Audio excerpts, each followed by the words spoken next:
Bienvenidos y continuamos con el Congreso. El presidente del Partido Popular de España, don Pablo Casado, ha movido por completo su apretadísima agenda en plena precampaña electoral para hacer un hueco y estar hoy aquí con todos ustedes en el tercer Congreso de CEAPI y compartir con todos ustedes su visión sobre Iberoamérica y también sus propuestas económicas y políticas ahora que estamos en las puertas de unas elecciones generales que se van a celebrar el próximo 10 de noviembre y en las que se decidirá quién será el próximo presidente del Gobierno español. Y recién llegada del plató de televisión tenemos a la periodista Lorena García, directora y presentadora de Noticias de la Mañana de Antena 3.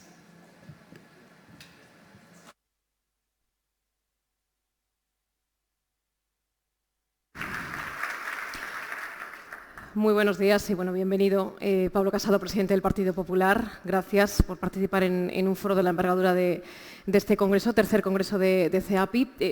Una cita que demuestra el interés que tiene todos los asistentes a esta cita por España, el interés económico que hay por nuestro país. Pero dada la situación económica, la situación política que hay ahora mismo en nuestro país, en España, esa inestabilidad, ¿se corre el riesgo de que España deje de ser un destino tan atractivo como demuestra, insisto, una cita de esta envergadura? Bueno, gracias Lorena, gracias Nuria, Ana, Adolfo, a todos los organizadores y a todos los amigos de CEAPI. No es la primera vez que estoy aquí aprendiendo de vosotros y espero que no sea la última vez y que el año que viene pueda venir como presidente del Gobierno de España. Creo que es fundamental.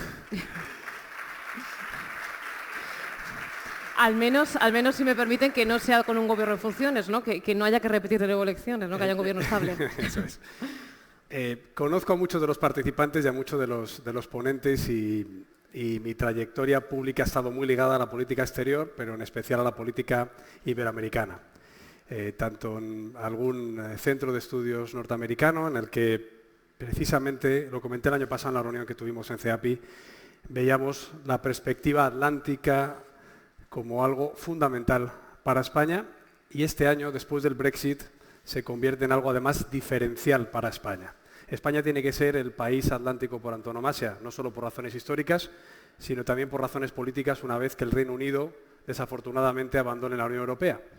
Y por eso en esa recuperación del vínculo transatlántico, con especial incidencia en Iberoamérica, lo digo ahora que acabamos de celebrar el 5º centenario de la primera circunnavegación del Cano, pero también en un momento en el que, en relación a México y a otros países, también vemos la huella hispana de esos dos hemisferios, de esos españoles de ambos hemisferios, tal y como nuestra Constitución de 1812 decía de una forma casi tan poética. Pero en los últimos años, la presencia de España a nivel internacional y en especial en el Atlántico y en Iberoamérica ha tenido, yo creo que, altibajos. La situación económica, la crisis brutal que sufrimos hace una década con la recuperación larga y también las dinámicas territoriales internas han hecho que España no tenga la pujanza exterior y en el campo latinoamericano que sería conveniente. En un entorno político, por ejemplo, España no está siendo un actor clave a la hora de demandar la institucionalización y el cambio de la dictadura de Maduro a un sistema democrático, y ahí tenemos que estar mucho más vigilantes y mucho más exigentes.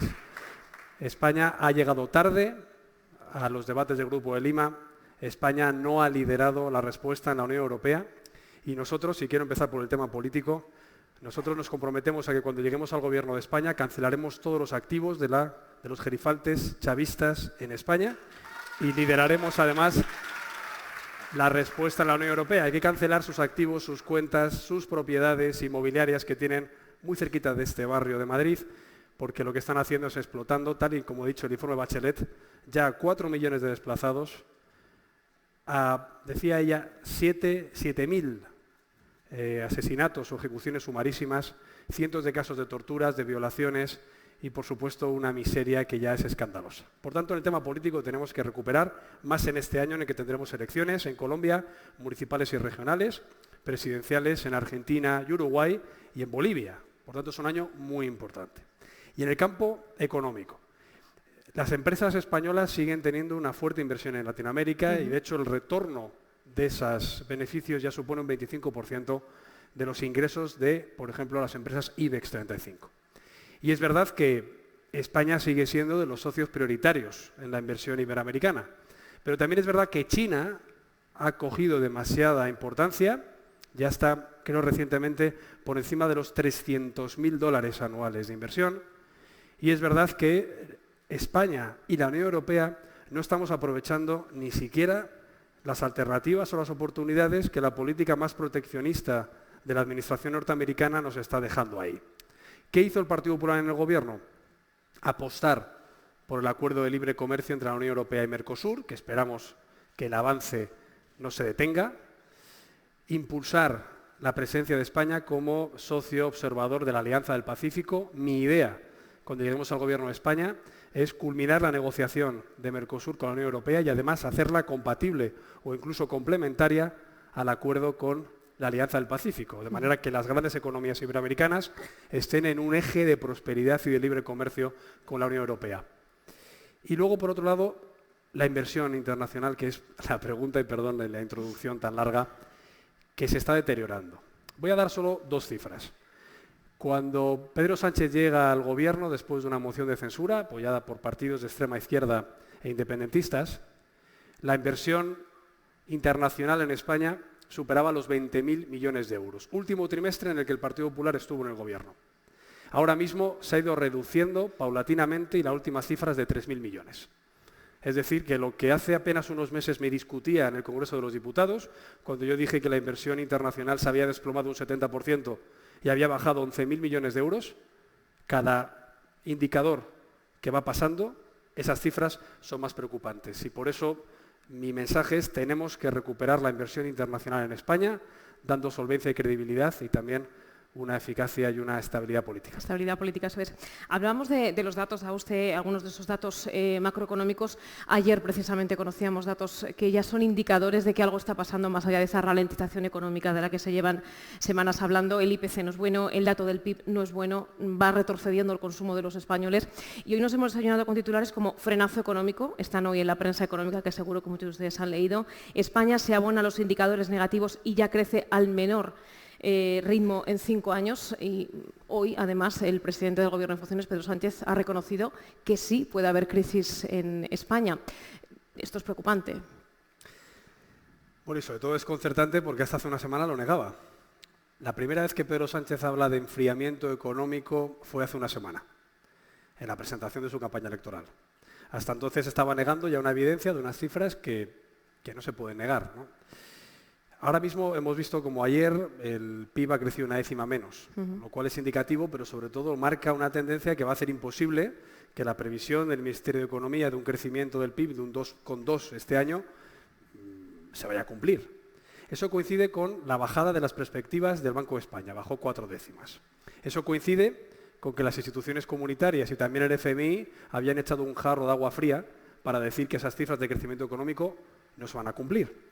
Y al mismo tiempo está la posición que cuando el gobierno dice, ya, pero es que nos va mejor que la Unión Europea, nos hace avisar, ojo, pero es que los países a los que usted hace referencia llevan creciendo muchos más años y además la economía española suele tener comportamientos más tardíos. Por tanto, si Alemania tiene un inicio de recesión, si el Reino Unido tiene un problema muy importante con el Brexit, si Italia ha bordeado el abismo de una crisis política que lastraría también la economía, si tenemos una crisis comercial entre China y Estados Unidos que al final va a afectar a la eslabón más frágil de la cadena, que es la Unión Europea, y dentro de la Unión Europea, España, y gran parte del cierre de la industria electrointensiva tiene también que ver con esa guerra comercial de materias primas como las siderúrgicas, o por ejemplo cuando estamos viendo que hay una crisis en el Golfo, entre Arabia Saudí, Irán, todas esas cuestiones. Lo que tiene que hacer es, recapacitar y reconocer la desaceleración, como ahora se hace de forma tardía, pero sobre todo poner las medidas oportunas. No parece serio que el presidente del Gobierno de España en funciones diga hace 4 días en Nueva York que quiere mantener la reforma laboral y que no va a subir los impuestos y que, sin embargo, en España, en sede parlamentaria, donde no se debe mentir, diga que quiere volver a presentar los presupuestos que negoció con Podemos, que suponían 5.000 millones de euros de subida tributaria, y al mismo tiempo un programa de medidas que ofrece a sus socios de investidura 370 medidas en las que se incluía, por ejemplo, una expansión del gasto público de 30.000 millones de euros. No se puede decir una cosa en Nueva York y otra hacerla distinta en España. Por eso sí que es preocupante la desaceleración y sobre todo la ausencia de reformas. ¿Lo llamamos desaceleración o crisis? ¿Podemos hablar ya de crisis o de crisis en el horizonte? Bueno, estamos en una crisis económica, yo creo, incipiente a nivel mundial. Eso es cierto. Otra cosa es que los países que, a pesar de la mejoría que hemos experimentado gracias a las reformas estructurales que puso en práctica el Partido Popular, aún no están en unos niveles de convergencia de renta o de competitividad que sus competidores, valga la redundancia, la crisis se agrava. Me explico. En la política tributaria, yo voy a dar 5 vectores que para mí son los de la competitividad de cualquier economía. Fiscalidad, burocracia, mercado laboral, formación y costes fijos, en especial los energéticos, más para un país como España. Si empezamos por los fiscales. La fiscalidad en España aún está por encima que los países con los que competimos, sobre todo en materia de patrimonio, sucesiones, donaciones y sociedades. Pero es que no debe estar ni siquiera equiparada hasta que no estemos convergiendo en nivel de renta, porque España tiene que competir más fiscalmente para ser más atractivo y de manera que podamos competir con esos países. El segundo factor es la burocracia, lo que lastra, la falta de unidad de mercado, lo que viene a ser el tamaño del Estado, las trabas que se pueden poner para el emprendimiento, para la inversión, para la atracción de talento. España necesita una segunda oleada de la ley de unidad de mercado y nosotros proponíamos incluso oficinas como en Gran Bretaña, las Business Grade, es decir, de emprendimiento para que los trámites mercantiles, los trámites para seguridad social y tributarios se hagan más ágilmente. El tercer punto son los costes en la formación. Y el problema que tenemos ahora es que en España hace falta una reforma educativa, pero que vaya dirigida al bilingüismo, a las materias STEM, a toda la cuestión de la FP dual, a la capacitación de las personas que luego emplean las empresas. Luego está la laboral, los costes laborales. Las cotizaciones sociales en España siguen siendo demasiado altas y sobre todo la amenaza de establecer rigideces o derogar una reforma laboral que gracias al Partido Popular creó 3 millones de empleos es tremendamente irresponsable. Y por último, los costes energéticos.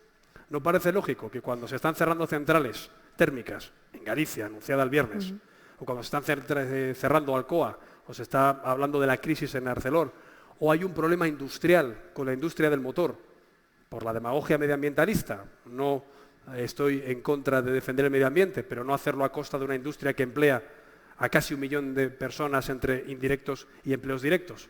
Todo ello lastra la competitividad. Por tanto, los indicadores ya los niega ni Pedro Sánchez. Lo que hay que hacer es poner unas recetas que son exactamente las contrarias de las que plantea el Partido Socialista y por eso nosotros decimos que una vez más, como pasó con Aznar y con Rajoy, si España quiere no caer en una crisis, hace falta confiar en nuestro partido.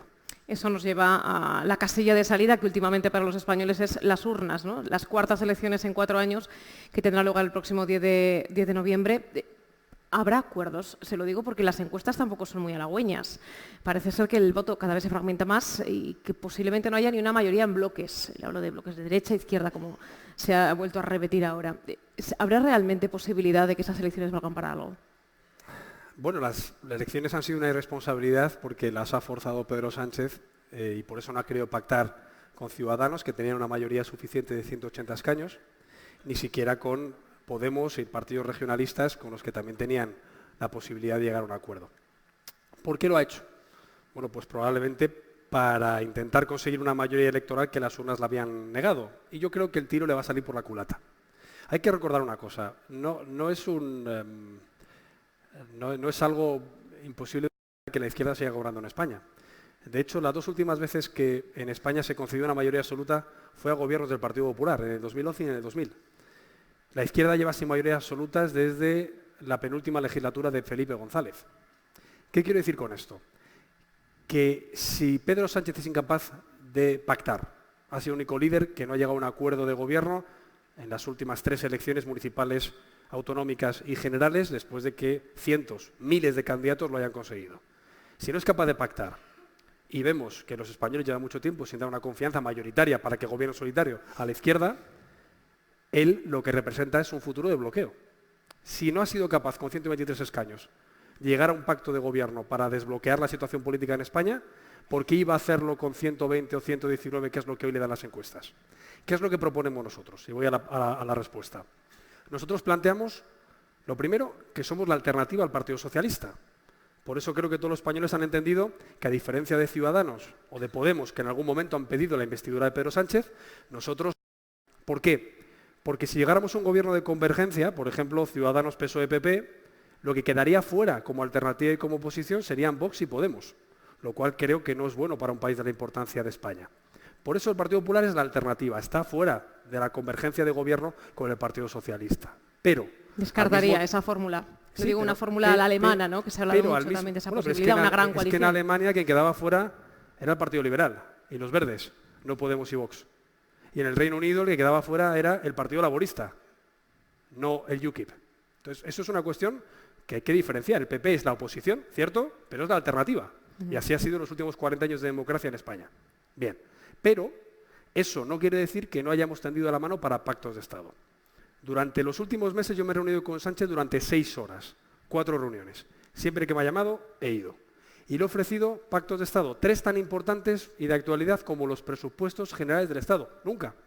Nunca 2 partidos como el PSOE y el PP habían ofrecido llegar a un acuerdo en los presupuestos generales del Estado. Solo le puse un requisito, bajar impuestos y otros 2 que supuestamente está obligado a hacer, amortizar deuda y cumplir con el déficit marcado por las instituciones comunitarias europeas.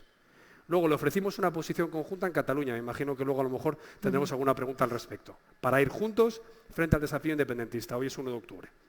Y luego le dije que en Navarra no podíamos pactar con los herederos de ETA, el brazo político de ETA, Batasuna, para llegar a un acuerdo de Navarra.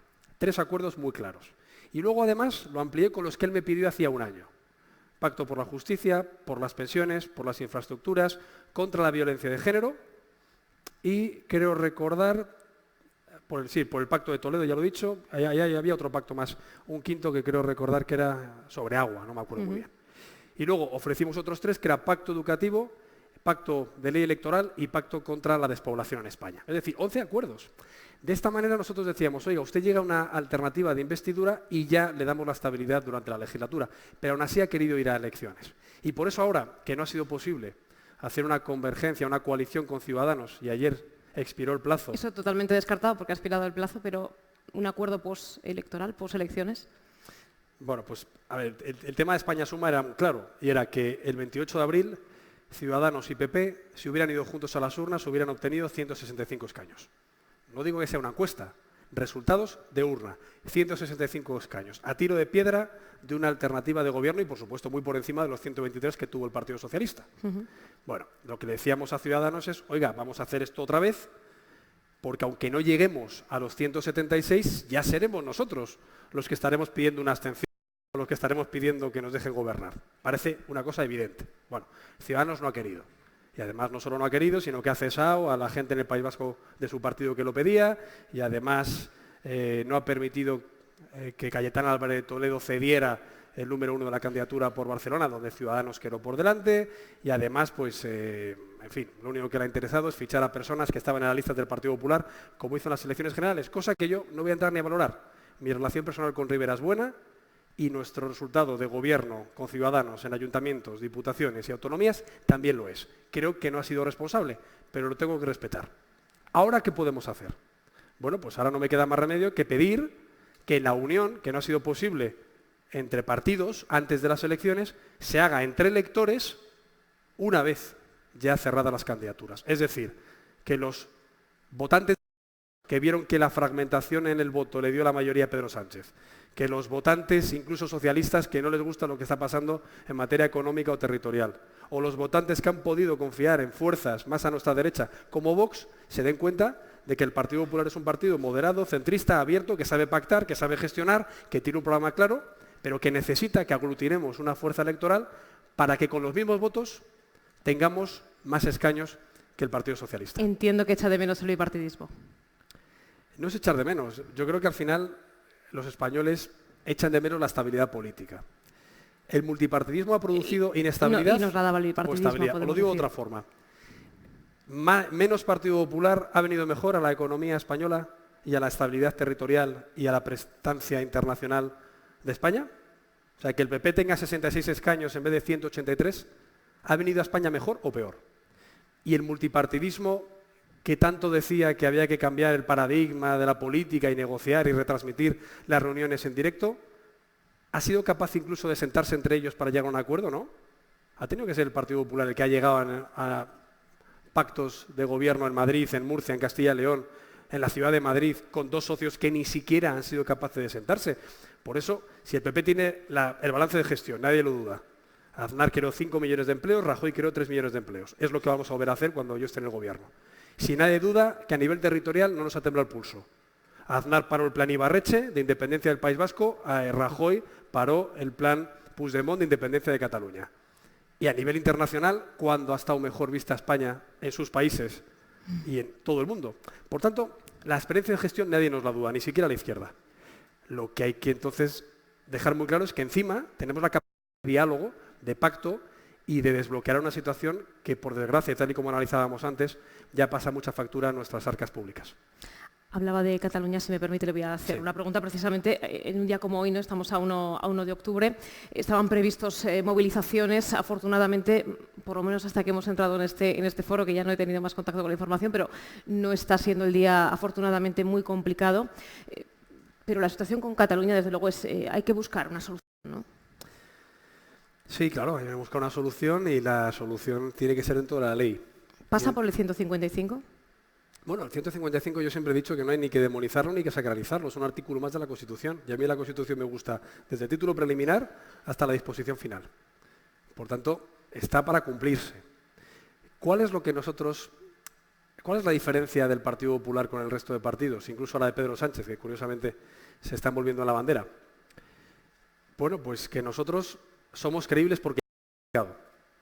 Y que nosotros, además, lo que decimos es que hay que aplicarlo en el momento en el que el Tribunal Constitucional ha dicho que se puede aplicar. Me explico.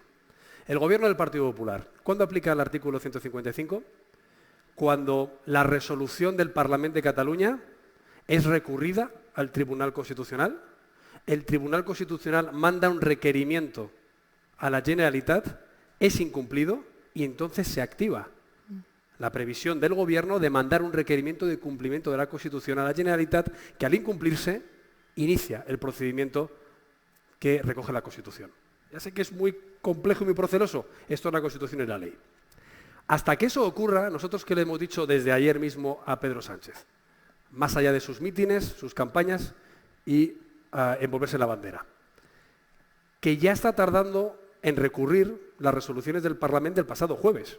El jueves dijo que iba a recurrirlas y aún no lo ha hecho. Hasta que eso no suceda, ¿para qué habla de lo que tiene que pasar después?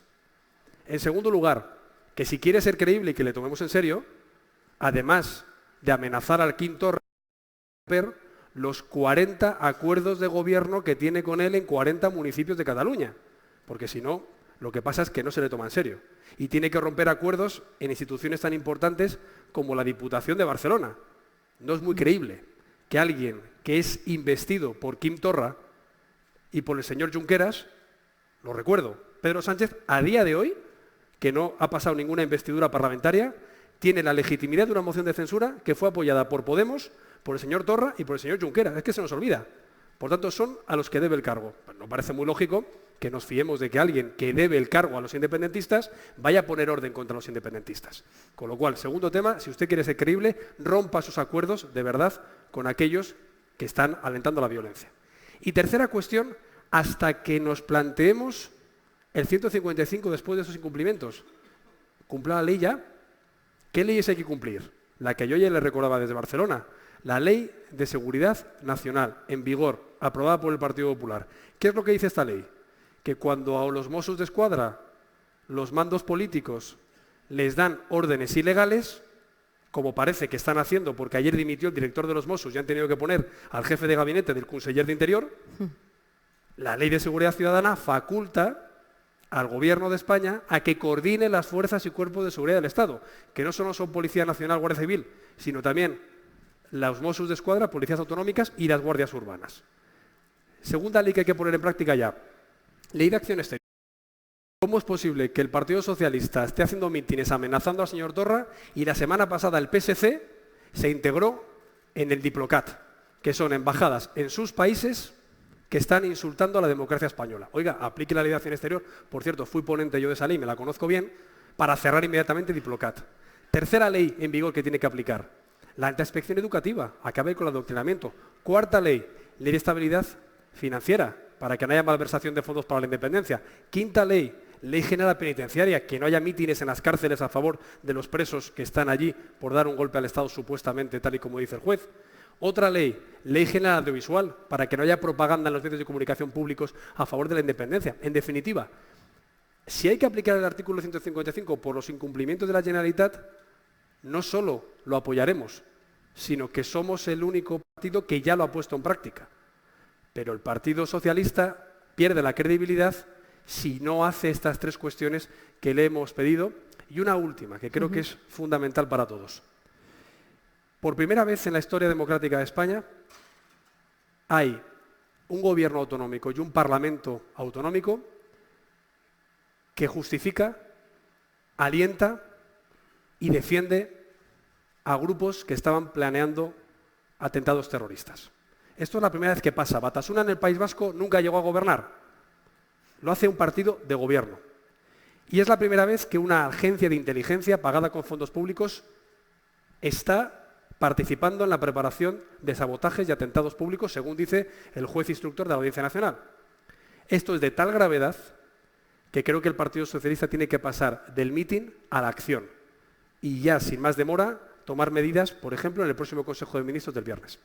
Bueno, si le parece, para ir terminando, porque tenemos un cronómetro aquí que se nos ha terminado ya y nos están advirtiendo de que estamos fuera de hora, pero sí que por terminar, sobre todo cerrando con la idea económica de este foro. Preparando esta entrevista, hablando con compañeros, utilizamos la expresión, nos salió la expresión, el dinero tiene miedo, ¿no? Y eso es cierto, ¿no? El dinero tiene miedo cuando la situación es complicada. Por lanzar ese mensaje, ¿puede llegar un momento, o estamos ya en la vía de conseguir que haya una estabilidad que permita que las inversiones no teman llegar a España, por esa inestabilidad política que hablamos, por no saber qué tipo de gobierno va a haber? Bueno, España es un país maravilloso para invertir y yo siempre voy a defenderlo a pesar de que tenemos un mal gobierno. Pero todo, no tenemos un gobierno, es un gobierno que quiere estar en funciones y que no quiere gobernar. Yo creo que lo que necesitamos es certidumbre y lo que nosotros proponemos, puedo hablar de nuestro programa electoral, es una revolución fiscal.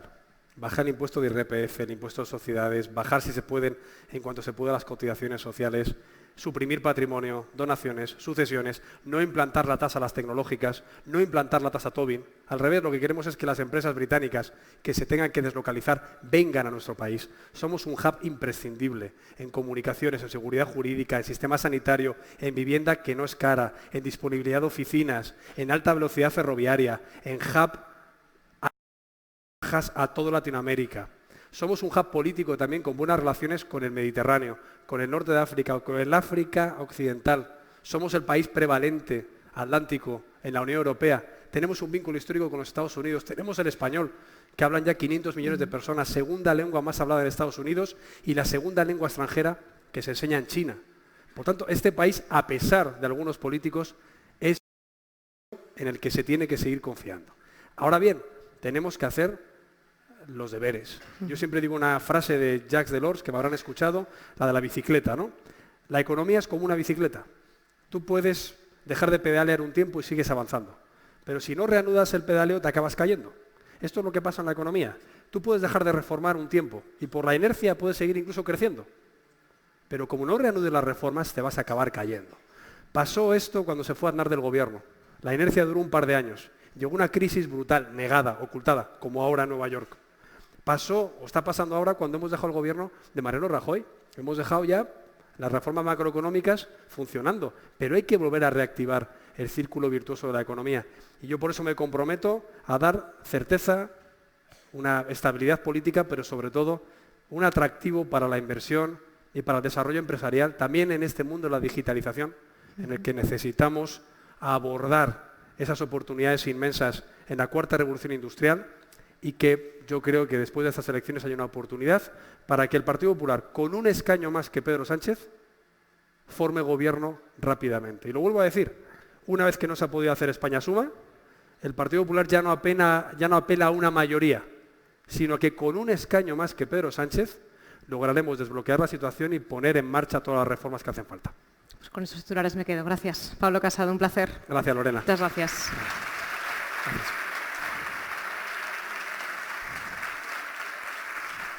Gracias.